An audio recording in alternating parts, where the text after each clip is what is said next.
Nagmulan sa karagatan ang gumimbal sa mga tiga-Pandan sa Antique nung may nalambat silang isda na tinatayang 7 talampakan ang haba at may bigat na halos 200 kilos.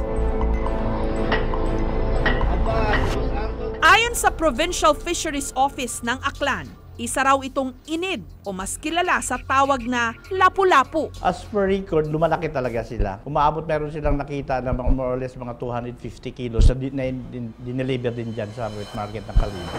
Kadalasang sa malalalim na parte ng dagat na ninirahan ng mga inid, posible raw na may nakagambala rito, kaya ito lumabas.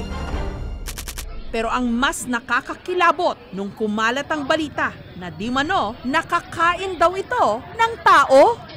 Ang pinagmulan ng haka-haka ang larawang ito kung saan may nakitang nakapatong na tsapa o security badge sa hiniwang higanting isda.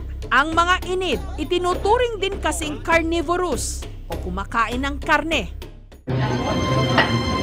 Ang malahalimaw na lapu-lapu o inid dito dinala at pinagkaguluhan sa Kalibo Public Market. Ang nakabili raw ng isda, si Mang Arnold, mariin niyang pinabulaanan na ang higanting isda nakakain ng tao. Sa totoo lang, ako lang talagang umutog doon, naghiwa. Tapos, yung nakita ko lang doon, yung isang piraso na tulingan, yung kinain niya. Wala nang laman ng ano-ano pa. Agad din niyang binigyang linaw kung saan nanggaling ang nakitang tsapa na pinag-ugatan ng chismis. Yung tsapa na yon, walang yon yung laruan. Hindi naman tunay na tsapa yon. Gawa-gawa lang ng mga bata yon. Pinatong lang nila sa taas ng isda.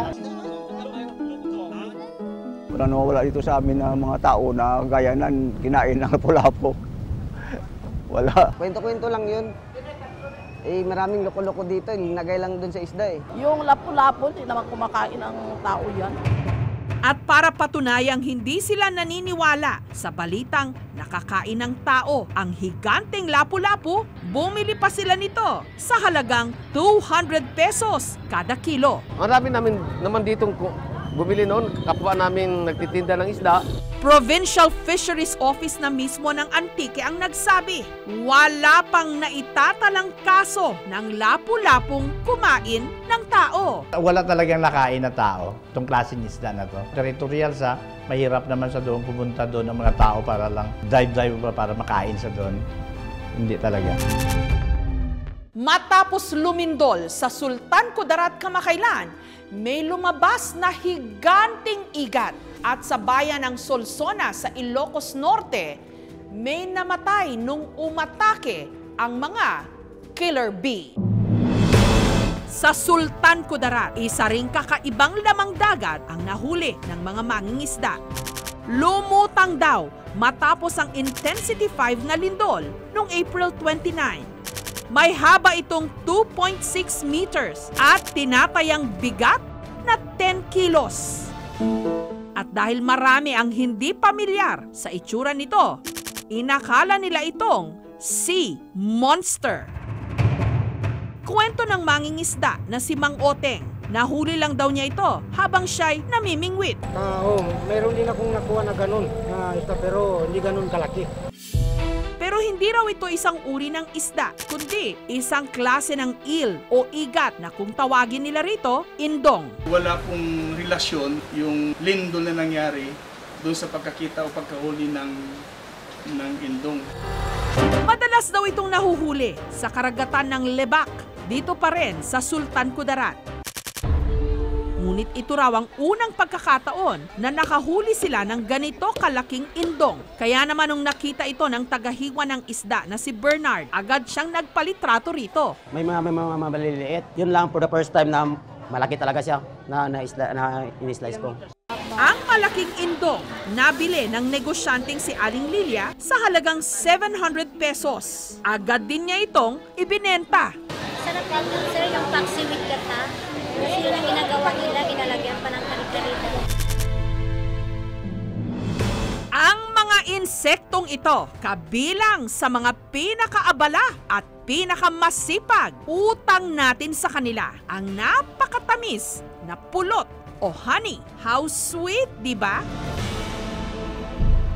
Pero subukang bulabugin ang kanilang mga pukyutan at buong batalyon silang sasalakan. Ganito ang nangyari sa Manalpak, Solsona, Ilocos Norte. Nung ang isang residente nakatikim ng puot ng killer bees o uyukan kung tawagin.